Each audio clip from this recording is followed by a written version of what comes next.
ఇవి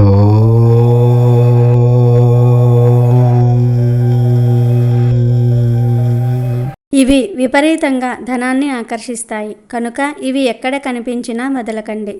మన భూమి మీద ఉన్న అనేక అమృత ఔషధ మొక్కలు మన ఆరోగ్యాన్ని కాపాడుతాయి.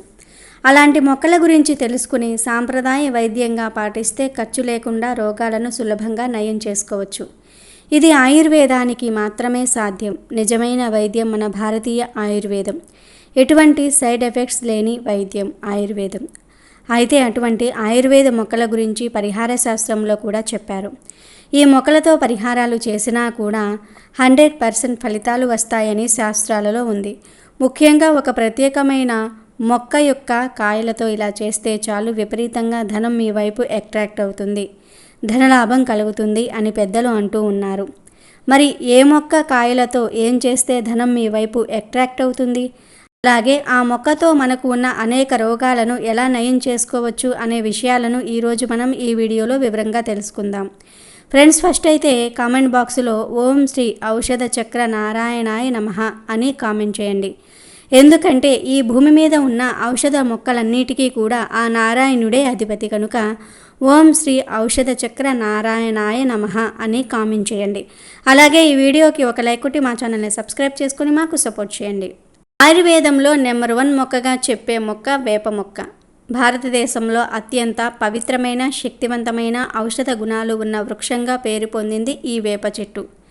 దీనిని విలేజ్ ఫార్మసీ లేదా సర్వరోగ నివారిణి అని కూడా పిలుస్తూ ఉంటారు. వేప చెట్టులోని ప్రతి భాగం ఆకులు, పండ్లు, బెరడు, పువ్వులు, కొమ్మలు, నూనె ఏదో ఒక రకంగా ఆరోగ్యానికి ఉపయోగపడుతుంది. వేలాది సంవత్సరాలుగా ఆయుర్వేదంలో దీనిని విస్తృతంగా వాడుతూ ఉన్నారు. ప్రాచీన ఆయుర్వేద గ్రంథాలైన అష్టాంగ హృదయం, చరక సహిత వంటి వాటిల్లో వేప చెట్టు గురించి విస్తృతంగా వివరించబడింది. మన శరీరంలోని వాత, పిత్త, కఫ దోషాలను సమతుల్యం చేయటంలో వేప కీలక పాత్ర పోషిస్తుందని ఆయుర్వేదం చెప్తుంది. వేప చెట్లు స్వచ్ఛమైన గాలిని అందిస్తాయి. వాటి నుండి వచ్చే గాలి వైరస్లను నాశనం చేయగలదు.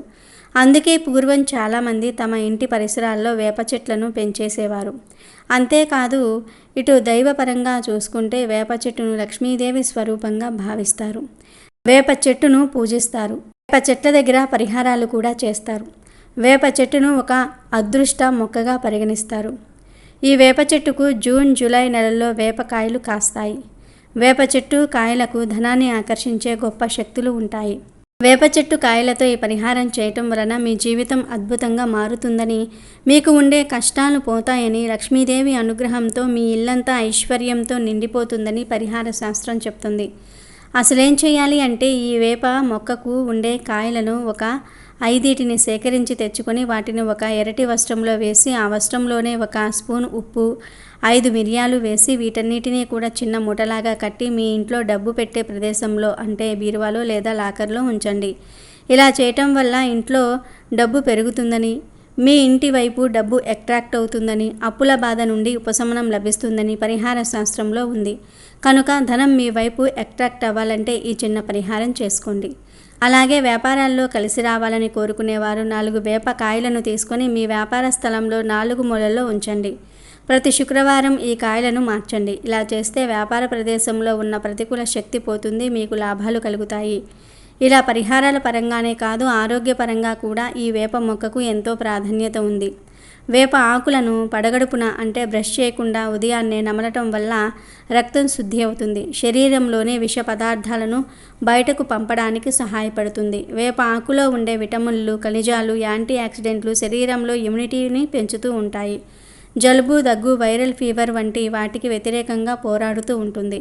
ఖాళీ కడుపుతో వేప ఆకులు తింటే జీర్ణక్రియ మెరుగుపడుతుంది. అజీర్ణము, మలబద్ధకం, గ్యాస్, కడుపు నొప్పిని తగ్గిస్తుంది. కడుపులో పురుగులు ఉంటే, నులి పురుగులు ఉంటే వాటిని కూడా నివారిస్తుంది. మొటిమలు, గజ్జి, దురద, ఇతర చర్మ ఇన్ఫెక్షన్లకు వేపాకు అద్భుతంగా పనిచేస్తుంది. వేపాకు పేస్టును సమస్య ఉన్న చోట రాసినా లేదా వేప ఆకులు వేసి మరిగించిన నీటితో స్నానం చేసినా మంచి ఫలితం ఉంటుంది. అంతేకాదు వేప ఆకులోని రసాయనాలు రక్తంలో చక్కెర స్థాయిలను నియంత్రించటంలో సహాయపడతాయి. ఇన్సులిన్ నిరోధకతను తగ్గించి శరీరం ఇన్సులిన్ను సరిగ్గా ఉపయోగించుకునేలాగా చేస్తాయి. కనుక షుగర్ ఉన్నవారు పరగడుపున వేప ఆకును తినటం మంచిది. షుగర్ లెవెల్ అదుపులోనికి వస్తాయి. వేప పండ్లు సాధారణంగా మే, జూన్, జూలై నెలల్లో బాగా దొరుకుతాయి.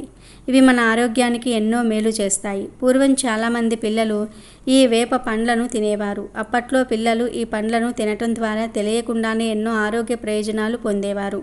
వారికి ఆకలి వేస్తే ఆయా సీజన్లో దొరికే పండ్లను తినేవారు. వేప పండ్లు సీజన్లోనే చింత చిగురు కూడా దొరుకుతుంది. పూర్వం పిల్లలు చింత చిగురును కోసుకుని దంచి అందులో వేప పండ్లు వేసి గుజ్జు గుజ్జు బెల్లం అంటూ తినేవారు. ఇలాంటి ప్రకృతి సహజ ఆహారం అప్పటి తరం పిల్లలను చాలా ఆరోగ్యంగా ఉంచింది. కానీ ఇప్పటి పిల్లలు లేస్ అని, డ్రింక్స్ అని, ఇతర కల్తీ పదార్థాలు తిని అనారోగ్యాల బారిన పడుతూ ఉన్నారు. మనం ప్రస్తుతం కల్తీ ప్రపంచంలో జీవిస్తూ ఉన్నాం.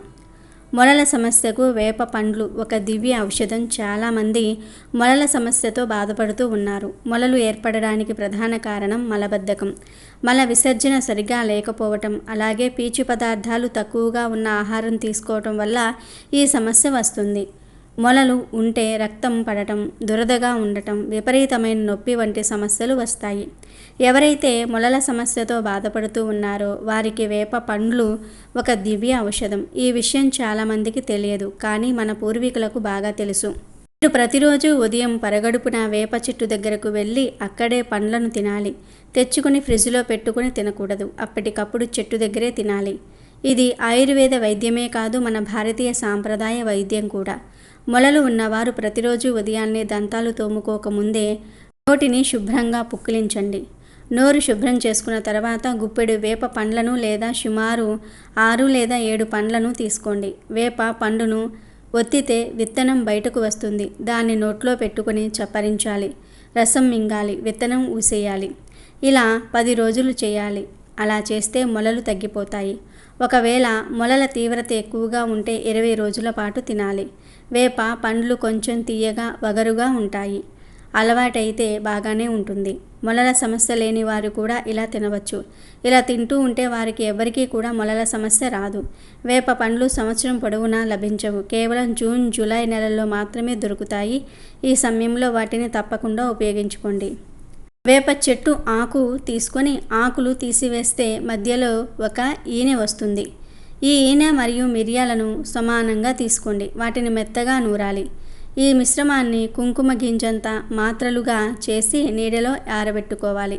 వీటిని గాజు సీసాలో భద్రపరుచుకోవచ్చు లేదా అవసరమైనప్పుడు పచ్చిగాను తీసుకోవచ్చు.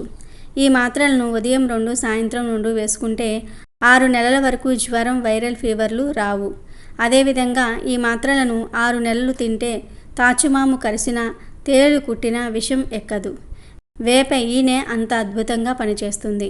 ఈ మాత్రలను 1 లేదా 2 ఏళ్ళు కంటిన్యూగా తీసుకుంటే డయాబెటీస్ పూర్తిగా తగ్గిపోతుంది. వేపాకు ఈనె అంత అద్భుతమైన మూలిక. వేప ఈనె బదులు వేప చిగురును కూడా ఉపయోగించుకోవచ్చు. నీల విరోచనాలు, డయేరియా ఉంటే వేప చిగురు మరియు మిరియాలు సమంగా కలిపి కుంకుమ గింజంత మాత్రలు తీసుకుంటే తగ్గిపోతాయి. వేపాకుల్లో యాంటీ ఇన్ఫ్లమేటరీ లక్షణాలు కీళ్ళ వాతానికి బాగా సహాయం చేస్తాయి. వేప నూనెను లేదా పేస్టును నొప్పి ఉన్న కీళ్ళ దగ్గర లేదా కండరాలపై రాసుకుంటూ ఉంటే నొప్పి, వాపు తగ్గి ఉపశమనం కలుగుతుంది. దాదాపు అన్ని రకాల దంత సంబంధిత ఉత్పత్తుల్లో వేపను ఉపయోగిస్తారు. వేపలో ఉండే యాంటీ బ్యాక్టీరియల్ లక్షణాలు చిగుళ్ళు, వాపును, నోటి దుర్వాసనను కలిగించే బ్యాక్టీరియాను తొలగిస్తాయి. పూర్వం లేత వేప కొమ్మలతో దంతాలను శుభ్రం చేసుకునేవారు. దానివల్ల 80 నుండి 90 ఏళ్ళు వచ్చినా వారి దంతాలు గట్టిగా ఉండేవి. కాబట్టి వేప పుల్లలతో దంతాలు తోమటం మంచిది. కంటికి సంబంధించిన లేదా చెవులకు సంబంధించిన సమస్యలతో బాధపడుతూ ఉంటే వేపాకులను నీళ్ళల్లో మరిగించి పూర్తిగా చల్లారనివ్వండి. ఆ నీటితో కళ్ళను లేదా చెవులను శుభ్రం చేసుకుంటూ ఉంటే కళ్ళల్లో మంట, అలసిపోయిన కళ్ళకు మంచి ఉపశమనం లభిస్తుంది. కొన్ని వేపాకులను ముద్దగా చేసి కొద్దిగా తేనె కలిపి చెవిలో గడ్డలు వస్తూ ఉంటే ఆ ప్రదేశంలో అప్లై చేసుకుంటే తగ్గిపోతాయి. 1 కప్పు వేప ఆకులను నీళ్ళల్లో మరిగించి ఆ నీటిని వడగట్టి చల్లారాక ఒక సీసాలో భద్రపరచుకోండి. దీన్ని ప్రతిరోజు స్నానం చేసే నీటిలో కలిపి స్నానం చేస్తే ఇది ఒక డెటాల్ లాగా పనిచేసి చర్మ ఇన్ఫెక్షన్లను నివారిస్తుంది. వేప ఆకులను రుబ్బి ఫేస్ ప్యాక్ లాగా కూడా వేసుకోవచ్చు. దీంతో మొటిమలు మచ్చలు తగ్గుతాయి. వేపాకును మరిగించిన నీరు ఒక అద్భుతమైన స్కిన్ టోనర్. ఆ నీటిని కాలిన గాయాలపై రాస్తే అవి త్వరగా మాని సెప్టిక్ కాకుండా చేస్తుంది. జుట్టు సమస్యలు ఉన్నవారు మరిగే నీటిలో వేప ఆకులు వేసి బాగా చల్లారిన తర్వాత ఆ నీటితో జుట్టును కడగండి. ఈ నీటిలో ఉండే యాంటీబ్యాక్టీరియల్ లక్షణాలు తలలోని పేలు, చుండ్రు, జుట్టు రాలడాన్ని నివారించి జుట్టు జిడ్డుగా లేకుండా పొడవుగా పెరిగేలాగా సహాయం చేస్తాయి. జుట్టును మృదువుగా ఆకర్షణీయంగా మారుస్తుంది. వేప అనేది అన్ని రకాల క్రిమికీటకాలను అద్భుతంగా పారదోలుతుంది. వేప నూనెతో నానబెట్టిన దూదిని కిటికీ దగ్గర ఉంచిన లేదా కొన్ని వేప ఆకులతో ఇంట్లో పొగవేసిన క్రిములు, దోమలు, అంటువ్యాధులకు సంబంధించిన వైరస్లు దూరమవుతాయి. ఇలా వేప మొక్కతో ఎన్నో ఉపయోగాలు ఉన్నాయి కనుక మీరు కూడా ఈ చిట్కాలు పాటించండి. మంచి శుభ ఫలితాలను పొందండి. మీరు జీవితాంతం పెళ్లి చేసుకోకుండా బ్రహ్మచారిగా చచ్చిపోయినా పర్వాలేదు, కానీ ఈ లక్షణాలు ఉన్న ఆడవారిని మాత్రం అస్సలు పెళ్లి చేసుకోకండి. ఇలాంటి ఆడవారిని పెళ్లి చేసుకుంటే జీవితం నరకమవుతుంది. అసలు ఎందుకు పెళ్లి చేసుకున్నామా అని అనిపిస్తూ ఉంటుంది. కనుక ఈ లక్షణాలు ఉన్న అమ్మాయిలను ఎట్టి పరిస్థితుల్లోనూ కూడా పెళ్లి చేసుకోవద్దు. మీ జీవితం సర్వనాశనం అవుతుంది. ఫ్రెండ్స్, ఈ వీడియోని పూర్తిగా చూడండి. ఎలాంటి లక్షణాలు గల మహిళలకు దూరంగా ఉండాలో మీకు అర్థమవుతుంది. ఇలాంటి వారిని పెళ్లి చేసుకోవటం వల్ల మీరు ఎన్నో సమస్యలను ఎదుర్కోవాల్సి వస్తుంది. వారికి దూరంగా ఉండటం వల్ల మీ జీవితంలో ఎటువంటి సమస్యలు రాకుండా ఉంటాయి. ఈ వీడియోను స్టార్ట్ చేసే ముందు తప్పకుండా మా ఛానల్ను సబ్స్క్రైబ్ చేసుకోండి. అలాగే పక్కనే ఉన్న బెల్ ఐకాన్ను కూడా యాక్టివేట్ చేసుకోండి. అలాగే ఈ వీడియోకి ఒక లైక్ కొట్టడం మర్చిపోవద్దు. ఒకరోజు ఒక అందమైన అడవిలో ఒక చెట్టు కొమ్మ మీద ఒక చిలుక మరియు గోరింక కూర్చుని ఉన్నాయి. అప్పుడు చిలుక మైనతో, ఓ మైనా, ఈ రోజుల్లో కాలం చాలా మారిపోయింది. మహిళల ప్రవర్తన ఈ రోజుల్లో అస్సలు బాగాలేదు అని చెప్పింది. అప్పుడు గోరింక, ఏమైంది బావా, ఎందుకలా మాట్లాడుతూ ఉన్నావు అని అడిగింది. అప్పుడు చిలుక, ఈ రోజుల్లో ఆడవారు చాలా స్వార్థపరులుగా మారిపోయారు. తమ స్వార్థం కోసం ఏమైనా చేయడానికి సిద్ధపడుతూ ఉన్నారు అని చెప్పింది. ఆడవారు మంచివారేనని, అలా చేయరు అని నా అభిప్రాయం. నువ్వు అలా ఎందుకు అనుకుంటున్నావు, వివరించు అని గోరింక అడిగింది. అయితే నీకు ఒక కథ చెప్తాను, విను. ఇది విన్న తర్వాత ఆడవారిపై నీ అభిప్రాయం పూర్తిగా మారిపోతుంది అని చిలుక చెప్పింది. అలా చిలుక గోరింకకు కథ చెప్పటం మొదలుపెట్టింది. ఒక ఊరిలో 3 స్నేహితులు ఉన్నారు. వారిలో ఒకరు రాజకుమారుడు. అతనికి వివాహమయ్యింది. మరొకడు వ్యాపారస్తుడి కొడుకు. అతను చాలా తెలివైనవాడు. ఇంకొకడు వడ్డీ వ్యాపారస్తుని కొడుకు. అతను చాలా అమాయకుడు. ఒకరోజు రాకుమారుడు తన 2 స్నేహితులతో, నేను నా భార్యను కలిసి చాలా కాలమైంది. తను ఇప్పుడు వాళ్ళ అమ్మవారి ఇంట్లో ఉంది. నేను రేపు వెళ్ళి ఆమెను ఇక్కడికి తీసుకొద్దామని అనుకుంటున్నాను. నాతో పాటు మీరు కూడా రండి అని చెప్పాడు. దానికి వారిద్దరూ సరే, అలాగే వెళ్దాం అని అన్నారు. ఆ మరుసటి రోజు వారు 3 కలిసి బయలుదేరారు. 3 రోజుల తర్వాత వారు గమ్యాన్ని చేరుకున్నారు. రాకుమారుడు తన 2 స్నేహితులతో, నేను ఈ రాత్రికి మా మామగారి ఇంట్లోనే ఉంటాను. రేపు ఉదయాన్నే నా భార్యను తీసుకుని ఇక్కడి నుండి బయలుదేరుదాం. అప్పటి వరకు మీరు ఇక్కడికి దగ్గరలో ఏదైనా ఒక సత్రం చూసుకొని అందులో ఉండండి అని చెప్పి వెళ్ళిపోయాడు. వారిద్దరూ సరే అని అక్కడికి దగ్గరలో ఉన్న ఒక సత్రాన్ని వెతికారు. వారికి ఒక సత్రం దొరికింది. అక్కడ వసతులన్నీ బాగానే ఉన్నాయని నిర్ధారించుకున్న తర్వాత అక్కడ ఉన్న ఒక వృద్ధ మహిళను, అమ్మ, మేము ఈ రాత్రికి ఇక్కడే ఉంటాం. మీరు అనుమతిని ఇస్తే ఈ రాత్రికి ఇక్కడే పడుకుంటాం అని చెప్పారు. అది విన్న ఆ వృద్ధ మహిళ, ఈ ఊరిలో వేరే ఎక్కడైనా ఉండండి కానీ ఇక్కడ వద్దు. ఈ రాత్రి ఇక్కడ ఉండటం మీ ప్రాణాలకే ప్రమాదం అని చెప్పింది. ఇంతలో వడ్డీ వ్యాపారస్తుని కొడుక్కి ఆ సత్రం లోపల ఒక అందమైన అమ్మాయి కనిపించింది. ఈ రాత్రికి ఎలాగైనా ఆమెతో గడపాలని ఆలోచిస్తున్నాడు. అలా ఆలోచిస్తూ ఈ మహిళ చెప్పే విషయాలను వినిపించుకోలేదు. నీకు ఇక్కడ నచ్చకపోతే నువ్వు వేరే ఎక్కడైనా ఉండొచ్చు కానీ నేను మాత్రం ఇక్కడే ఉంటాను అని తన స్నేహితుడితో చెప్పి లోపలికి వెళ్ళిపోయాడు. కానీ ఆ వ్యాపారస్తుని కొడుకు మాత్రం బయటే ఆగిపోతాడు. కాసేపటి తర్వాత చీకటి పడుతుంది. ఆ వ్యాపారస్తుని కొడుకు మళ్ళీ ఆ వృద్ధ మహిళ దగ్గరకు వచ్చి, అమ్మా, మీరు ఇందాక ఇక్కడ ఉండటం ప్రమాదకరమని చెప్పారు. ఎందుకలా అన్నారో వివరంగా చెప్పండి అని అడిగాడు. అప్పుడు ఆమె, ఇందాక ఇక్కడ మీకు ఒక అందమైన అమ్మాయి కనిపించింది కదా, ఆమె ఒక వేశ్య. అంతేకాదు ఆమె ఒక రూపాన్ని మార్చుకునే స్వభావం గల పాము. ఆమె మొదట ఇక్కడికి వచ్చిన మగవారిని ఆకర్షించి వారితో శృంగారం చేస్తుంది. తర్వాత అర్ధరాత్రి ఆమె ఒక పాముగా మారి అతన్ని కాటువేసి చంపేస్తుంది. ఇలా ఇప్పటికే 10 మంది పురుషులు చనిపోయారు అని చెప్పింది.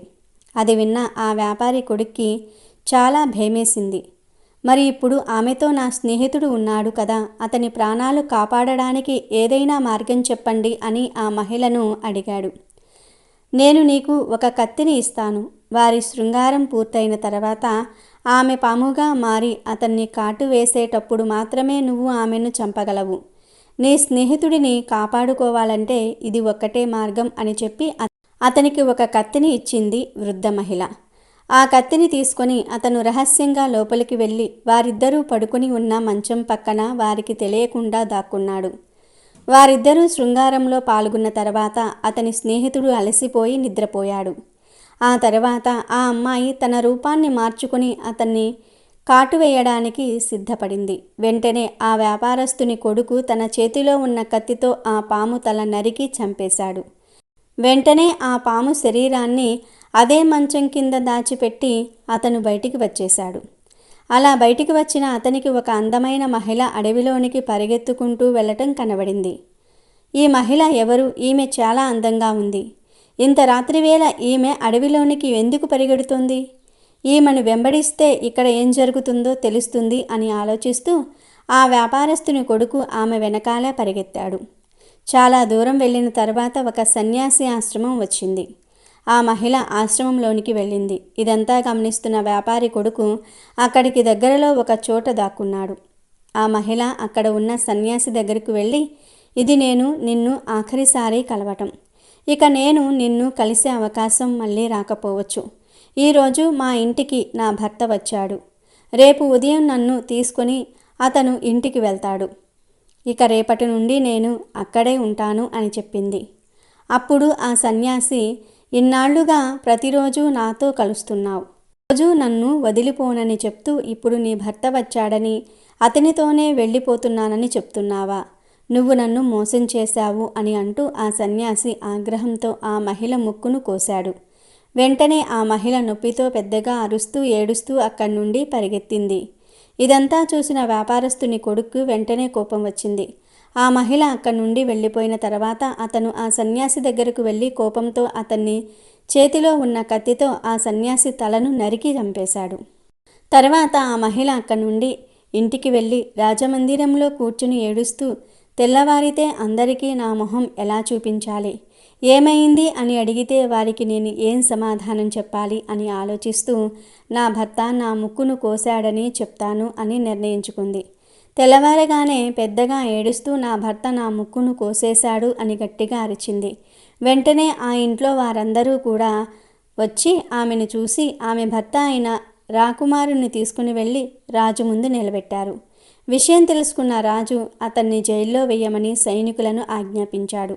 మరోవైపు ఆ సన్యాసిని చంపిన తర్వాత ఆ వ్యాపారి కొడుకు అక్కడికి దగ్గరలో ఉన్న అమ్మవారి గుడిలో కూర్చొని అసలు ఈ లోకంలో ఏం జరుగుతుందో అర్థం కావట్లేదు అని బాధపడుతూ ఉన్నాడు. ఇంతలో అక్కడికి కొంతమంది దొంగలు వచ్చారు. వారు అమ్మవారికి నమస్కరిస్తూ, అమ్మా, మమ్మల్ని ఆశీర్వదించు, మేము ఈరోజు ఒక పెద్ద దొంగతనం చేయబోతూ ఉన్నాం. ఎవరికీ దొరకకుండా విజయవంతంగా మేము ఆ దొంగతనం చేయగలిగితే రాజుగారి కూతురిని తీసుకొని వచ్చి నీకు బలిస్తాము అని మొక్కి అక్కడి నుండి వెళ్ళిపోయారు. అక్కడే ఉండి ఇదంతా విన్న వ్యాపారస్తుని కొడుకు, ఓరి దేవుడా, ఇక్కడ మరొక హత్య జరగబోతుందా, దీన్ని ఎలాగైనా ఆపి తీరాలి అని అనుకుంటూ అక్కడే తిరుగుతూ ఏం చెయ్యాలా అని ఆలోచిస్తూ ఉంటాడు. మళ్ళీ సాయంత్రం అయ్యింది. చీకటి పడిన తర్వాత ఆ వ్యాపారస్తుని కొడుకు అమ్మవారి విగ్రహం దగ్గర ఎవరికీ కనబడకుండా దాక్కుని తన చేతిలో కత్తి పట్టుకుని ఉంటాడు. కాసేపటికి దొంగలు వారితో ఆ రాకుమార్తెను తీసుకుని వస్తారు. కాసేపటి తర్వాత ఒకరు ఆ రాకుమారుని తీసుకుని అమ్మవారికి బలిగా సమర్పించడానికి లోపలికి తీసుకొస్తారు. అక్కడే దాక్కుని ఉన్న వ్యాపారస్తుని కొడుకు అతన్ని చంపి అతని శరీరాన్ని దాచిపెడతాడు. అతను సరిగ్గా ప్రసాదాన్ని సమర్పించాడా లేదా చూద్దామని ఆ దొంగలు ఒకరి తర్వాత ఒకరు లోపలికి వస్తూ ఉంటారు. ఒకరి తర్వాత ఒకరిని లోపలికి రాగానే ఆ వ్యాపారస్తుని కొడుకు చంపేస్తాడు. అలా ఆ దొంగలందరినీ చంపేసి ఆ రాజకుమార్తెను తీసుకొని అక్కడి నుండి బయలుదేరుతాడు. ఆమెను క్షేమంగా ఆమె ఇంటి దగ్గర వదిలిపెట్టడానికి వెళ్తూ ఉండగా దారిలో ఆమె, నీ వీరత్వం నాకు బాగా నచ్చింది, దయచేసి నన్ను పెళ్లి చేసుకుంటావా అని అడిగింది.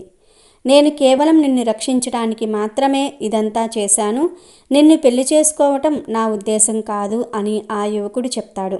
దీంతో ఆగ్రహించిన ఆ కుమార్తె ఆ రాజభవనంలోని సైన్యాన్ని పిలిచి, ఇతను నన్ను అపహరించాలని నాపై అఘాయిత్యం చేయాలని చూశాడు, వెంటనే ఇతన్ని బంధించండి అని ఆదేశించింది. సైన్యం అతన్ని తీసుకుని వెళ్ళి జైల్లో పడేశారు. అక్కడే తన మిగిలిన 2 స్నేహితులు ఉండటం చూసి ఆ వ్యాపారస్తుని కొడుకు ఆశ్చర్యపోయాడు. ఆ మరుసటి రోజు సైనికులు ఆ 3 స్నేహితులను మహారాజు గారి వద్ద ప్రవేశపెట్టారు. మహారాజు మొదట వడ్డీ వ్యాపారస్తుని కొడుకును, నువ్వు ఆ వేశ్యను ఎందుకు చంపావు అని అడిగాడు. అసలు ఆమెను ఎవరు చంపారో అతనికి తెలియదు. దాంతో అతనికి ఏం చెప్పాలో అర్థం కాలేదు. కొద్దిసేపటి తర్వాత మళ్ళీ రాజు, నీవిలా మౌనంగా ఉంటే అసలు ఏం జరిగిందో మాకు ఎలా తెలుస్తుంది అని ప్రశ్నించాడు. వెంటనే వ్యాపారస్తుని కొడుకు మాట్లాడుతూ, మహారాజా, ఆ వేశ్యను చంపటం గురించి అతనికి ఏమీ తెలియదు, ఎందుకంటే ఆమెను చంపింది అతను కాదు, నేను అని చెప్పాడు. అయితే నువ్వు ఆమెను ఎందుకు చంపావు అని రాజు ప్రశ్నించాడు. ఆమె ఒక రూపాన్ని మార్చుకునే స్వభావం గల పాము అని, ఆమెతో శృంగారం చేసిన తర్వాత ఆమె పాముగా మారి అతన్ని కాటువేసి చంపేస్తుందని, అదేవిధంగా నా స్నేహితుడిని కాటు వేయడానికి ప్రయత్నిస్తున్నప్పుడు వెంటనే నా చేతిలో ఉన్న కత్తితో ఆ పాము తల నరికి చంపేశానని, ఆ పాము మృతదేహాన్ని అదే మంచం కింద దాచిపెట్టానని చెప్పాడు. రాజు తమ సైనికులను అక్కడికి పంపించగా వారు వెళ్ళి ఆ పాము మృతదేహాన్ని చూసి నిర్ధారించారు. అది నిజమేనని తెలుసుకున్న మహారాజు ఆ వడ్డీ వ్యాపారస్తుణ్ణి నిర్దోషిగా విడుదల చేశాడు. తర్వాత రాజకుమారుడిని, నీవు నా కూతురు ముక్కు ఎందుకు కోశావు అని ప్రశ్నించాడు. అతనికి కూడా దాని గురించి ఏమీ తెలియకపోవటంతో మౌనంగా ఉండిపోయాడు. అప్పుడు వ్యాపారస్తుని కొడుకు మాట్లాడుతూ, మహారాజా, యువరాణి ముక్కును కోసింది అతను కాదు, యువరాణి ఒక సన్యాసిని ప్రేమించిందని, రోజు అతన్ని కలుస్తూ ఉందని, ఈరోజు నా భర్త వచ్చి నన్ను తన ఇంటికి తీసుకువెళ్తున్నాడని, నేను ఇక నిన్ను కలువను అని ఆ సన్యాసికి చెప్పటంతో అతనికి కోపం వచ్చి ఆవేశంతో యువరాణి ముక్కును కోసేశాడు. ఇదంతా చూసి కోపం వచ్చిన నేను వెంటనే వెళ్ళి ఆ సన్యాసిని నా చేతిలో ఉన్న కత్తితో నరికి చంపేశాను అని చెప్పాడు. వెంటనే సైన్యం ఆ ఆశ్రమానికి చేరుకుని సన్యాసి మృతదేహాన్ని చూసి నిజమేనని నిర్ధారించుకున్నారు. ఆ యువరాజు ఏం తప్పు చేయలేదు అని భావించిన మహారాజు అతన్ని కూడా నిర్దోషిగా ప్రకటించాడు. ఈ విధంగా ఆ వ్యాపారస్తుని కొడుకు తన 2 స్నేహితులను కాపాడుకున్నాడు. ఇక రాజు వ్యాపారస్తుని కొడుకుతో, ఇప్పుడు నీ వంతు, నీవు నా కూతుర్ని అపహరించాలని, ఆమెను మానభంగం చెయ్యాలని, ఆమె గౌరవంతో ఆడుకోవాలని ఎందుకు ప్రయత్నించావు అని మహారాజు ప్రశ్నించాడు. అప్పుడు ఆ యువకుడు, మహారాజా, అదంతా అబద్ధం. నిజానికి యువరాణిని కొందరు దొంగలు అపహరించారు. వారి కోరికలకు ప్రతిఫలంగా యువరాణిని అమ్మవారి దగ్గర బలి ఇవ్వడానికి ప్రయత్నించారు. ఇదంతా తెలిసిన నేను అదే గుడిలో దాక్కుని ఉండి వారందరినీ ఒకరి తర్వాత ఒకరిని నా చేతిలో ఉన్న కత్తితో నరికి చంపేశాను. అలా కాపాడిన యువరాణిని క్షేమంగా ఇంటికి తీసుకుని వస్తున్నప్పుడు యువరాణి నన్ను పెళ్లి చేసుకోమని అడిగింది. నేను నిన్ను పెళ్లి చేసుకోవాలనే ఉద్దేశంతో రక్షించలేదని ఆమె అభిప్రాయాన్ని నిరాకరించాను. దీంతో ఆగ్రహించిన యువరాణి నాపై నింద మోపి నన్ను జైల్లో పడవేసింది అని చెప్పాడు. వెంటనే సైన్యం ఆ గుడికి వెళ్ళి అక్కడ పడి ఉన్న దొంగల శవాలను చూసి అతను చెప్పింది నిజమేనని నిర్ధారించారు. దీంతో వెంటనే మహారాజు ఆ 3 నిర్దోషులుగా విడుదల చేసి, నన్ను క్షమించండి, నా కూతురు చేసిన తప్పుకు మిమ్మల్ని నిందించవలసి వచ్చింది అని చెప్పాడు. మహారాజా, మేము ముగ్గురం ఏ తప్పు చేయలేదని గుర్తించినందుకు ధన్యవాదాలు అని చెప్పి ఆ ముగ్గురు యువకులు అక్కడి నుండి తమ సొంత ఊరికి బయలుదేరారు. ఈ విధంగా మహిళలు తమ స్వార్థం కోసం వారు ఏదైనా చేస్తున్న పరిస్థితులు ఈ రోజుల్లో నెలకొంటున్నాయి. ఇలాంటి స్వార్థం కలిగిన స్త్రీలను, కామం ఎక్కువగా ఉన్న స్త్రీలను, అంటే ఎక్కువ కోరికలు కలిగిన స్త్రీలను, మోసం చేసే స్వభావం ఉన్న స్త్రీలను, అలాగే ఏ స్త్రీ యొక్క కుడి కాలి 2వ వేలు బొటన వేలి కంటే పెద్దగా ఉంటుందో ఆ స్త్రీని, 2 కనుబొమ్మల మధ్యలో వెంట్రుకలు ఉండే స్త్రీని, పెదాలపైన వెంట్రుకలు ఉండే స్త్రీలను అస్సలు పెళ్లి చేసుకోకూడదు అని శాస్త్రం చెప్పింది. ఇటువంటి లక్షణాలు కలిగిన స్త్రీలను పెళ్లి చేసుకుంటే జీవితం నరకమవుతుంది, ఇంటికి దరిద్రం పడుతుంది, భర్తకు అస్సలు కలిసి రాదు, అసలు ఎందుకు పెళ్లి చేసుకున్నామా అని అనిపిస్తుంది. కాబట్టి ఈ నిజాలను పురుషులు తెలుసుకుని ఈ లక్షణాలు ఉన్న స్త్రీలను పెళ్లి చేసుకోకుండా జాగ్రత్తగా ఉండాలి అని చిలుక గోరింకకు వివరించింది.